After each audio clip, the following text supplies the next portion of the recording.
Hello बच्चों, स्वागत है आप सभी का आपके अपने YouTube channel passion for physics में। तो बच्चों आज हम स्टार्ट करेंगे चैप्टर नंबर 13 और चैप्टर नंबर 13 है magnetic effects of electric current. इससे पहले जब हम चैप्टर नंबर 12 की बात कर रहे थे तो उसमें चैप्टर नंबर 12 में हमने क्या पढ़ा था? हमने पढ़ा था heating effect of electric current. But इस चैप्टर में हम देखेंगे magnetic effect of electric current को। तो सबसे पहले जो मैग्नेटिक इफेक्ट है करंट का वो किसने ऑब्जर्व किया? वो ऑब्जर्व किया था ओर्स्टेड ने। ठीक है, ओर्स्टेड एक साइंटिस्ट थे, तो उन्होंने सबसे पहले जो मैग्नेटिक इफेक्ट है इलेक्ट्रिक करंट का उसको ऑब्जर्व किया और इन्होंने एक्सीडेंटली डिस्कवर किया था इसको कि जो करंट है वो मैग्नेटिक फिनोमिनास को रिप्रेजेंट करता है, उसका मैग्नेटिक इफेक्ट होता है। ये ओर्स्टेड को एक्सीडेंटली पता चला था। उन्होंने क्या किया? उन्होंने एक वायर ली, एक कॉपर वायर ली। सपोज मेरे पास ये ए बी मेरे पास एक कॉपर वायर है लेटेस्ट से। उन्होंने क्या किया? एक कॉपर वायर ली ए बी और क्या किया? सपोज यहाँ हम एक क्लिप बोर्ड में इसको लगा देते हैं। ठीक है, एक क्लिप बोर्ड के थ्रू हमने इसको पास किया है और क्या हुआ? इसको उठा करके इस वायर को उन्होंने क्या किया? एक बैटरी के साथ जोड़ दिया। ठीक है, एक बैटरी के साथ कनेक्ट कर दिया। बैटरी के साथ कनेक्ट कर दिया इसका मतलब क्या होगा? अच्छा, बैटरी के साथ कनेक्ट कर दिया तो क्या होगा? इसका मतलब है कि अब यहाँ से इलेक्ट्रिक करंट फ्लो करेगा, positive negative, direction of current from positive to negative, direction ये आ गई करंट के। इट मीन्स दैट जो करंट फ्लो कर रहा है इस वायर के अंदर वो बी टू ए है, बी से ए में आपके पास करंट फ्लो कर रहा है। तो ओर्स्टेड ने क्या देखा? ओर्स्टेड ने ये ऑब्जर्व किया कि इस वायर के अराउंड एक फील्ड जनरेट हो गया है। ठीक है, इस वायर के अराउंड एक फील्ड जनरेट हो गया है। ये कैसे पता चला उसको? उन्होंने क्या किया? कंपास नीडल एक ली, कंपास नीडल। जब आगे आगे चलेंगे हम तो देखेंगे कि कंपास नीडल है क्या। अभी के लिए सिर्फ इतना समझो कि कंपास नीडल जो बेसिकली है वो क्या होती है? कंपास नीडल एक मैग्नेट की तरह ही होती है और बार मैग्नेट होता है। ये एक बार मैग्नेट क्या है अभी आज हम देखेंगे, डेफिनेशन में आगे लेंगे। और इसमें क्या होता है? एक सुई होती है और जैसे ही उसको मैग्नेटिक फील्ड में रखा जाता है तो वो क्या करती है? डिफ्लेक्शन शो करती है। तो उन्होंने क्या किया? वो जैसे ही क्या किया उन्होंने, जैसे ही इसके नजदीक उठा करके ये मैग्नेटिक कंपास लेके आए तो जो वो मैग्नेटिक नीडल थी उसने डिफ्लेक्शन शो किया। तो यहां से ओर्स्टेड ने ये बताया कि जब कभी एक वायर जिसमें इलेक्ट्रिक करंट फ्लो कर रहा है अपने अराउंड एक फील्ड जनरेट कर लेती है वो वायर। ठीक है, और वो जो फील्ड है वो मैग्नेटिक फील्ड है। इट मींस दैट कि जो इलेक्ट्रिक करंट है, इलेक्ट्रिक करंट, उसकी वजह से क्या जनरेट हो गया? मैग्नेटिक फील्ड जनरेट हो गया, मैग्नेटिक फील्ड जनरेट हो गया। ठीक है, ओर्स्टेड से पहले यह माना जाता था कि जो इलेक्ट्रिसिटी और मैग्नेटिज्म है, इलेक्ट्रिसिटी एंड मैग्नेटिज्म, ये दो अलग अलग ब्रांचेज हैं, इंडिपेंडेंट हैं। मैग्नेटिज्म, इलेक्ट्रिसिटी अलग है, मैग्नेटिज्म अलग है, इन दोनों के बीच में कोई रिलेशन नहीं है। ओर्स्टेड के इस एक्सपेरिमेंट से पहले ऐसा माना जाता था, ऐसा समझा जाता था। बट जैसे ही ओर्स्टेड ने इस एक्सपेरिमेंट को परफॉर्म किया तो उन्होंने बताया कि ये इंडिपेंडेंट ना होकर डिपेंड करती हैं। क्यों? क्योंकि यहां उन्होंने क्या देखा? उन्होंने ये देखा कि इलेक्ट्रिक करंट से मैग्नेटिक फील्ड जनरेट हुआ है और उन्होंने क्या कहा? उन्होंने कहा कि ये इलेक्ट्रिसिटी और मैग्नेटिज्म जो है वो इंडिपेंडेंट ना होकर एक दूसरे पे डिपेंड कर रही है और इन दोनों को कंबाइन करके उन्होंने नाम दिया इलेक्ट्रोमैग्नेटिज्म। क्या नाम दिया? इलेक्ट्रोमैग्नेटिज्म। ठीक है, क्या नाम दिया? इलेक्ट्रोमैग्नेटिज्म। जहां पे इलेक्ट्रो किसके लिए है? इलेक्ट्रिक करंट के लिए, इलेक्ट्रिसिटी के लिए, और मैग्नेटिज्म किसके लिए है? मैग्नेटिक इफेक्ट के लिए। ठीक है, तो इलेक्ट्रिसिटी और मैग्नेटिज्म दो इंडिपेंडेंट ब्रांचेस नहीं हैं बल्कि एक दूसरे पे डिपेंड करती हैं। कंबाइन फॉर्म बनाई उनकी इलेक्ट्रोमैग्नेटिज्म। ठीक है, तो देखो अब आगे बढ़ते हैं, हम स्टार्ट करते हैं कि ये सब कुछ हुआ कैसे। सबसे पहले हम बात करेंगे कि मैग्नेट क्या है, क्योंकि मैग्नेटिक इफेक्ट की बात करते आ रहे हैं हम। तो मैग्नेटिक इफेक्ट क्या हुआ? मैग्नेटिक इफेक्ट बेसिकली क्या है कि जब कभी एक करंट कैरिंग वायर के जब कभी हम एक करंट कैरिंग वायर के पास एक कंपास नीडल लेके आते हैं तो वो डिफ्लेक्शन शो करती है। इट मींस दैट उस करंट कैरिंग वायर के अराउंड एक फील्ड जनरेट हुआ है जिसकी वजह से उस कंपास नीडल में डिफ्लेक्शन आया है। तो ये जो फिनोमिना है, जनरेशन ऑफ मैग्नेटिक फील्ड, किसकी वजह से? करंट कैरिंग वायर की वजह से, इसको बोलते हैं मैग्नेटिक इफेक्ट ऑफ करंट। क्योंकि भाई इलेक्ट्रिक करंट ने मैग्नेटिक फील्ड को जनरेट कर दिया, इस फिनोमिना को हम बोलते हैं, इस इफेक्ट को, ये जो इफेक्ट है उसको हम बोलते हैं क्या? Magnetic effect of electric current. अब समझते हैं सबसे पहले कि मैग्नेट होता क्या है। हेडिंग डालो फटाफट यहां पे। मैग्नेट, मैग्नेट क्या है? इट इज एन ऑब्जेक्ट, लिखते रहो साथ साथ, it is an object which attracts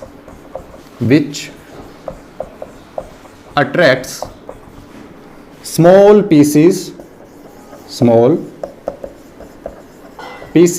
of iron, cobalt, silver and nickel। ठीक है, तो मैग्नेट क्या है? मैग्नेट वो ऑब्जेक्ट है जो अट्रैक्ट करती है स्मॉल पीसीज, किसके? आयरन, कोबाल्ट, सिल्वर और निकल के स्मॉल पीसीज को क्या करती है? ये अट्रैक्ट करती है। आई कैपिटल कर दीजिए यहां से, एन भी कैपिटल कर दीजिए। ठीक है, इनके स्मॉल पीसीज को अट्रैक्ट कर लेती है वो। नेक्स्ट हमारे पास आएगा बार मैग्नेट। बार मैग्नेट, ठीक है, देखो जो मैग्नेट है वो डिफरेंट शेप और डिफरेंट साइजेस में अवेलेबल है। ठीक है, आप किसी भी शेप या किसी भी साइज का जो मैग्नेट आप बना सकते हैं, मार्केट में अवेलेबल होते हैं, आप परचेज कर सकते हैं। बट आपके लेवल पे, 10th लेवल पे जो हम हमारे फिजिक्स लेबोरेटरी में यूज करेंगे वो है बार मैग्नेट। बार मैग्नेट क्या होता है? बार मैग्नेट क्या है? इट इज अ लॉन्ग होता है। ठीक है, लॉन्ग होता है, रेक्टेंगुलर शेप का होता है, long, rectangular and of uniform area of cross section, uniform area of cross section that, ठीक है, it is a long rectangular and of uniform area of cross section magnet। बस, तो ये कौन सा मैग्नेट है? ये वो मैग्नेट है जो लॉन्ग होता है, रेक्टेंगुलर है और uniform area of cross section रखता है। ठीक है, कैसा होता है? कुछ इस तरह से होगा, आप अपनी फिजिक्स लेबोरेटरी में देख सकते हैं। बार मैग्नेट कुछ इस तरह से होता है। ठीक है, बार मैग्नेट कुछ ऐसा ऐसा आपको दिखाई देगा। ठीक है, अच्छा जी, आगे बढ़ें, चलिए। अच्छा, जब हम बात कर रहे थे इलेक्ट्रिसिटी की, तो इलेक्ट्रिसिटी की बात करते वक्त हमने क्या देखा था? हमने कहा था कि जो चार्ज है वो दो टाइप का होता है ना। हमने कहा था कि जो चार्ज है वो दो टाइप का होता है, एक होता है पॉजिटिव चार्ज और दूसरा होता है नेगेटिव चार्ज। सिमिलरली जब हम मैग्नेटिज्म में बात करते हैं, मैग्नेटिज्म, तो जो ये चार्ज हैं इनके एनालॉग क्या है मैग्नेटिज्म में? उनको हम बोलते हैं पोल। क्या बोलते हैं? पोल, पोल्स। ठीक है, एक मैग्नेट के दो पोल होते हैं, एक होता है नॉर्थ पोल, एक होता है साउथ पोल। जैसे अभी मैंने बताया कि जो बार मैग्नेट है कुछ ऐसा होगा, तो ये जो दो एंड हैं बेसिकली, एक एंड ये वाला है, एक एंड ये वाला है, तो ये जो दो एंड हैं इनको हम बोलते हैं क्या? पोल्स बोलते हैं मैग्नेटिज्म में। लेट अस से ये नॉर्थ पोल है, ये साउथ पोल है। अब हमें ये कैसे पता चलेगा कि ये नॉर्थ पोल है, ये साउथ पोल है? तो इसके लिए आप सिंपली क्या कर सकते हो? एक एक्सपेरिमेंट परफॉर्म कर सकते हो। क्या करेंगे? बार मैग्नेट हमने लिया और उसको एक स्ट्रिंग से बांध लिया। ठीक है, एक स्ट्रिंग से बांधने के बाद इसको फ्रीली सस्पेंड कर दिया। अब क्या होगा? इस बार मैग्नेट को, जैसे सपोज मैं यहां पे बांधा मैंने, इसको जैसे ही मैं छोड़ूंगा तो ये क्या करेगा? जियोग्राफिक नॉर्थ साउथ डायरेक्शन के अलोंग अलाइन होगा। जियोग्राफिक नॉर्थ साउथ मींस जो अर्थ की नॉर्थ डायरेक्शन है उसके अलोंग जो एंड रेस्ट करेगा वो नॉर्थ एंड है, और जो एंड आपके पास रेस्ट करेगा अर्थ की साउथ डायरेक्शन के अलोंग वो साउथ एंड होगा।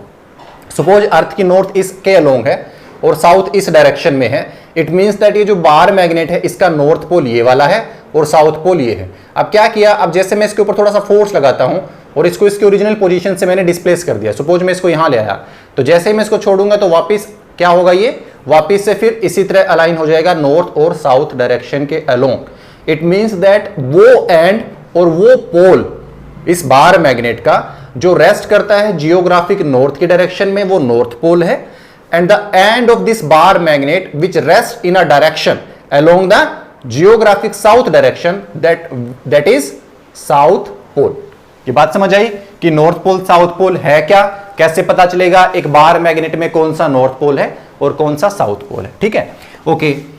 अब एक्सपेरिमेंट से ये पता किया हमने, डिफरेंट एक्सपेरिमेंट परफॉर्म किए, तो एक्सपेरिमेंट से ये पता चला हमें कि जो लाइक पोल्स हैं, लाइक पोल्स वो क्या करते हैं? रिपेल करते हैं। लाइक पोल्स रिपेल करते हैं एक दूसरे को, और जो अनलाइक पोल हैं अनलाइक पोल्स वो क्या करते हैं, वो अट्रैक्ट करते हैं, है ना। जैसे हमने इलेक्ट्रिसिटी में देखा था कि जो आपके पास लाइक चार्जेस थे वो रिपेल कर रहे थे और जो अनलाइक चार्जेस थे वो क्या कर रहे थे, एक दूसरे को अट्रैक्ट कर रहे थे। इट मींस दैट कि जो नॉर्थ पोल है वो क्या करेगा, वो नॉर्थ पोल को रिपेल करेगा। जैसे मेरे पास एक मैग्नेट ये है, अब मैं क्या करूं, एक दूसरा बार मैग्नेट मैं यहां उठा करके ले आया, लेटेस्ट से मेरे पास दूसरा बार मैग्नेट ये है, ये नॉर्थ एंड है सपोज इसका और ये साउथ एंड है, नॉर्थ पोल या साउथ पोल बोलो इसको, एंड बोल लो, पोल बोल लो, ठीक है। तो ये जो नॉर्थ पोल है इसका, इस नॉर्थ पोल को जब मैं दूसरे बार मैग्नेट के नॉर्थ पोल के पास लेके आया तो क्या करेगा, ये रिपेल करेंगे एक दूसरे को, है ना, क्योंकि जो आपके पास लाइक पोल्स हैं एक मैग्नेट के, वो क्या करते हैं, रिपेल करते हैं। सिमिलरली अगर मैं क्या करूं, यहां पे ये साउथ पोल हो लेटस से और ये नॉर्थ पोल हो, लेटस से ये साउथ पोल है, ये नॉर्थ पोल है, तब क्या होगा, तब ये अट्रैक्ट करेंगे, है ना, क्योंकि अपोजिट पोल हैं, अनलाइक पोल्स हैं, वो क्या करते हैं, एक दूसरे को अट्रैक्ट करते हैं। There is attraction between unlike poles and like poles always repels each other, ठीक है। तो ये आपके पास इनकी प्रॉपर्टीज थी पोल की, ठीक है। साफ करो एक बार और नोट करो इसको एक बार, ठीक है, ओके जी। अब देखो नेक्स्ट हम बात करेंगे यहां पे किसके बारे में, हम बात करेंगे अब कंपास नीडल, ठीक है, कंपास नीडल। ये कंपास नीडल है क्या, इसके बारे में बात करेंगे। जब हमने इस लेक्चर को स्टार्ट किया था, उसका स्टार्टिंग में हमने ये कहा था कि एक करंट कैरिंग वायर के अराउंड जो मैग्नेटिक फील्ड जनरेट हुआ है, उस मैग्नेटिक फील्ड की प्रेजेंस हमें कैसे पता चली, उस मैग्नेटिक फील्ड की प्रेजेंस हमें पता चली थी किसकी वजह से, किसकी वजह से, उस कंपास नीडल की वजह से। क्यों, क्योंकि उसने डिफ्लेक्शन शो किया था। तो ये जो कंपास नीडल है वो क्या होती है, कंपास नीडल बार मैग्नेट होती है, बार मैग्नेट जो अभी हम पढ़ के आए हैं। कंपास नीडल क्या होती है, कंपास नीडल एक बार मैग्नेट होती है, बार मैग्नेट होती है।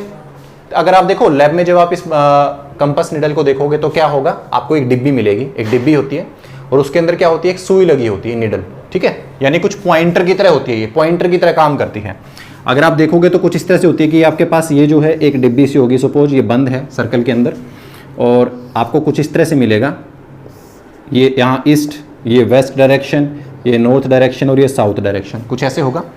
और जो इसके अंदर क्या होती है, इसके अंदर होती है एक नीडल, नीडल कुछ इस तरह से बनी हुई होती है, ये कुछ ऐसी ऐसी आपके पास कुछ ऐसी ऐसी नीडल आपको मिलेगी इसके अंदर, ठीक है, कुछ ऐसी ऐसी नीडल आपको मिलती है, ठीक है, वो नीडल होती है सपोज। लेकिन देखो एक्चुअली नीडल ऐसे होती है, बट हम रिप्रेजेंटेशन में जब हमें फासले दिखाना हो नीडल को तो हम सिर्फ क्या करते हैं, यूं एरो हेड दिखा देते हैं, ठीक है, यूं एरो हेड दिखा देते हैं कि ये आपके पास मैग्नेटिक नीडल है।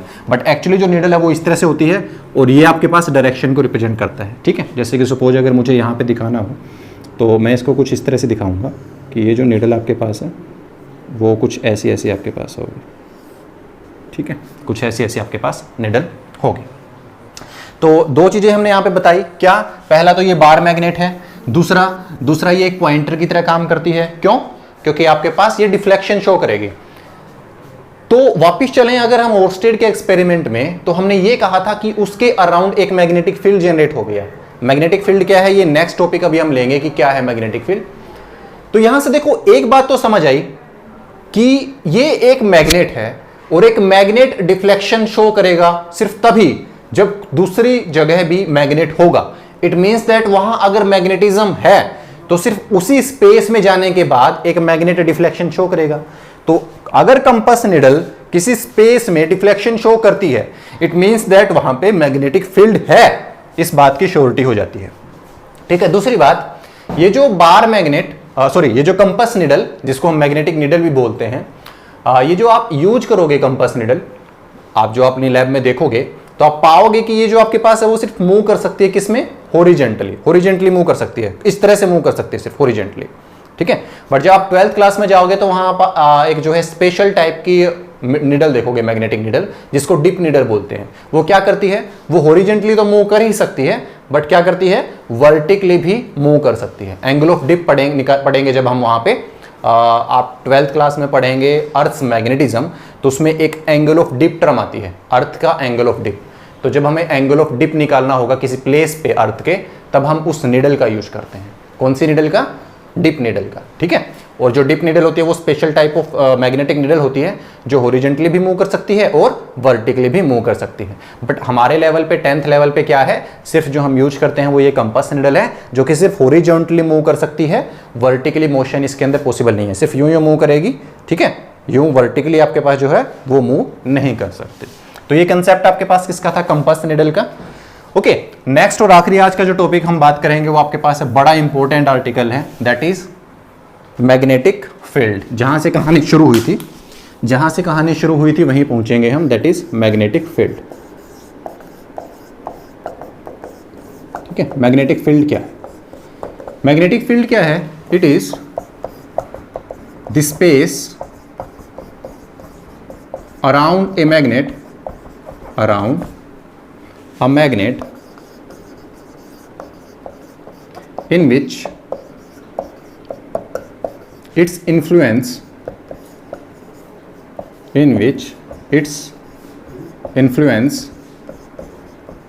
can be experienced। ठीक है, कैन बी एक्सपीरियंस्ड। देखो कैसे, हमने बात की थी कि सपोज आपके पास ये हमारी एक करंट कैरिंग वायर है और आई करंट फ्लो कर रहा है फ्रॉम ए टू बी। ठीक है, इस डायरेक्शन में सपोज हमारे पास करंट फ्लो कर रहा है। तो अब क्या किया, हमने कहा था कि हम यहाँ पे एक मैग्नेटिक नीडल लेके आए थे और उस मैग्नेटिक नीडल ने क्या किया था, मैग्नेटिक नीडल आपके पास है, उस मैग्नेटिक नीडल ने डिफ्लेक्शन शो किया था आपको। लेट अस से ये नॉर्थ पोल है, ये साउथ पोल है। ठीक है, मैग्नेटिक नीडल ने क्या किया, डिफ्लेक्शन शो किया जब हम इस वायर के पास लेकर के आए। तो मैग्नेटिक फील्ड देखो क्या कहता है, ये कहता है कि space around a magnet in which its influence can be experienced.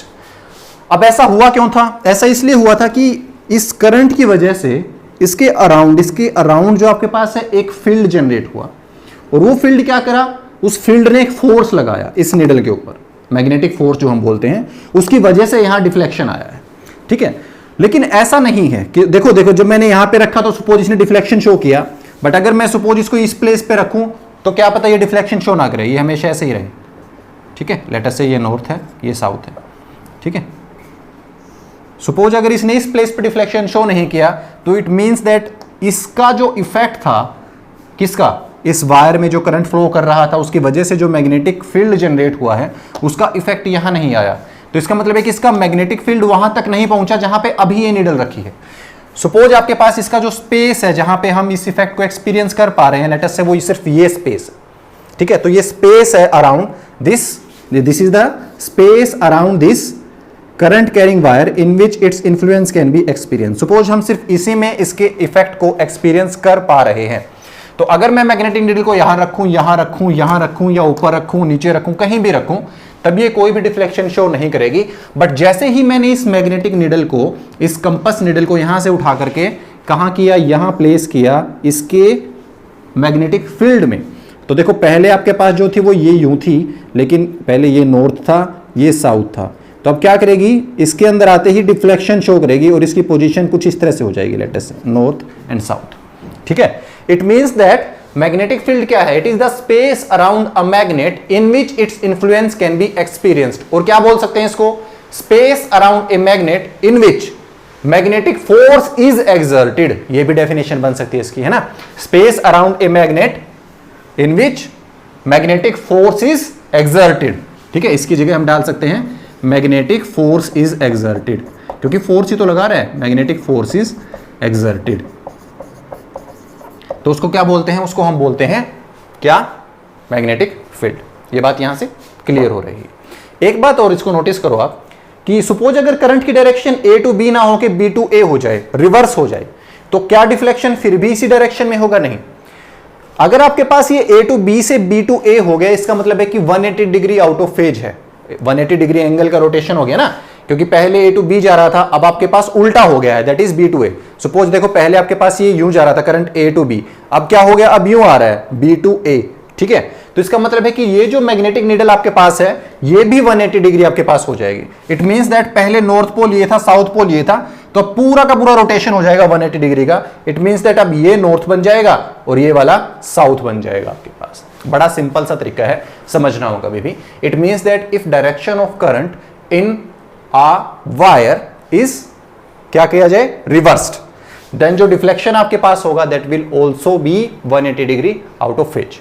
180 degree phase reversal हो जाएगा वहां पे, जैसे ही हम क्या करेंगे यहाँ पे डायरेक्शन को क्या कर देंगे, रिवर्स कर देंगे। ठीक है, तो आज के लिए बस इतना ही।